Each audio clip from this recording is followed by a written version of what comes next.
Hi everyone, I'm Rincey and this is Rincey Reads. Today I'm going to be talking about The Confessions of Frannie Langton by Sara. This is a book that came out last year. I was sent an advance copy of it, but did not read it until this week. So here I am to talk about it. So this is a historical fiction book that has like a little bit of a mystery element to it. I've seen some people / marketing materials talk about this as a historical thriller, but I wouldn't categorize this in the thriller genre at all. There is a mystery happening here, or there's a part of this is a mystery, but that isn't really what it is. So let me give you an actual synopsis so you can kind of know what it is.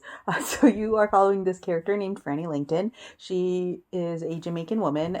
This takes place in the early 1800s. She was a slave in Jamaica, and her owner ends up eventually taking her over to England, where slavery isn't a thing anymore, but obviously Black people still aren't treated very well. But she ends up becoming like a maid to someone in England, and the story starts off with Frannie Langton being accused of murdering her boss and his wife, and she is basically like writing her confessions of her life to do her best to explain what exactly happened in this murder, because she herself isn't really sure. So this is a really interesting book, and the reason why I wanted to review it is because I had like a very interesting experience reading this. This is definitely a very like Gothic type of novel. I've seen people compare this to Sarah Waters, and I definitely think it has similar vibes to it in the sense that it's kind of like a slow moving historical fiction book. And I don't mean slow moving in a derogatory way, but kind of that pacing where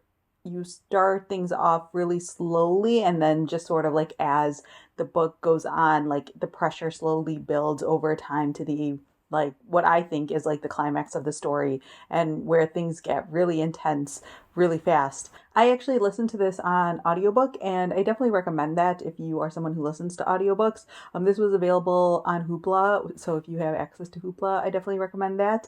But the way that this book is structured is in two basically like parts or ideas. One of them is following this confession that Frannie Langton is writing, and so it's told in like the first person, and the audiobook has it, so there is a Jamaican woman who is reading that part of the story, and then the other part of the story are like transcripts from the trial or just documents from the trial, and those parts are told from a male audiobook narrator's perspective. So I thought that provided something kind of interesting and different in this audiobook experience. But the fact that it's told from that first person perspective, I feel like lent it very well to being an audiobook. The way that Sara writes is really, really beautiful, and definitely something that like grabbed my attention in the beginning.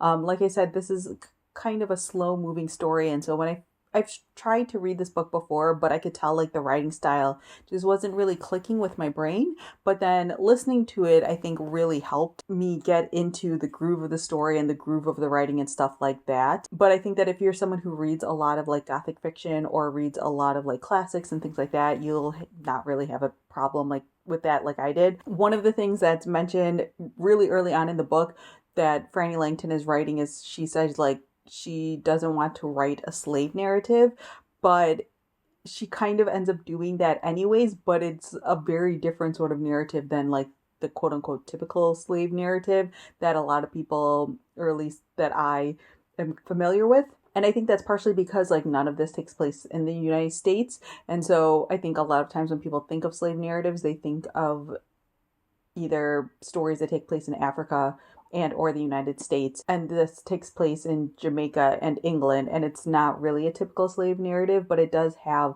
a lot of similar ideas woven into it just by the fact that it's taking place in this time period and you're following a Black woman.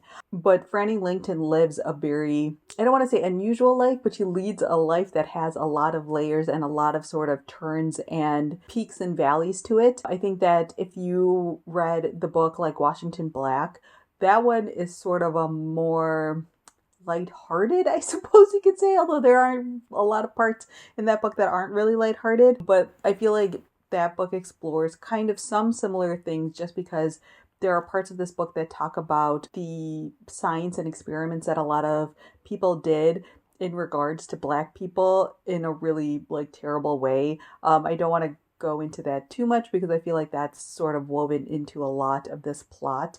But Frannie Langton is owned by and becomes like the maid of two scientists, and they are scientists who have a lot of interest in eugenics basically, and like what race does or doesn't have to do with like a person's skill level or intelligence, etc., etc. And Frannie Langton's life is basically like intertwined with all of that. Like I said earlier, Sara Collins's writing is really beautiful, and I think that she really like paints a picture. There are a lot of scenes in here that are really descriptive, but that also means there are a lot of scenes in here that are really graphic, both in a violent standpoint and also in a sexual standpoint. So just FYI if that's a thing that bothers you. And I think for me, there were like two things that were kind of propelling me through this book. Part of it was like finally figuring out what exactly happened on this fateful night and how this all came to be. But also like Frannie Langton herself gets into really precarious and really unexpected situations, I will just say, and I was just like, I have to know what's going to happen to her. I feel like to me, like the mystery felt almost secondary to just like her general life story and just wanting to know what exactly was going on with this character in general. So yeah, I feel like this book was pitched pretty heavily on the mystery aspect of it, but I feel like the mystery is really secondary. And so if you're going into this wanting a really strong mystery, I don't necessarily know if you're gonna like love it, although if you love like historical mysteries and like again that sort of gothic fiction feeling to it, like a Sarah Waters, then I think you'll really enjoy it. But if you're going into this wanting a really strong mystery, I think you'll be a little bit disappointed. This I feel like is kind of akin to Long Bright River, where the mystery aspect of it is really secondary, and so I can see a lot of people being disappointed in both of these books because of that. But I think that the writing and the character development and the stuff that you would consider more quote unquote literary are really what hold these books up. So yeah, I think I would give this like a 3.5, almost 4 stars. I definitely again recommend the audiobook if you are an audiobook person, and especially if you are maybe having a little bit of a harder time getting into this book. I have seen like people say that they like DNF'd this book and they couldn't really get into it, and I completely understand why, but I feel like the audiobook really did a good job of grabbing me, and so definitely check that out if you want to give this book a read. So those are my quick thoughts on the Confessions of Frannie Langton. Let me know down in the comments below if you read this book, or if you have any questions about the book, let me know down in the comments below as well, and I will try my best to answer those. But I would love to see sort of like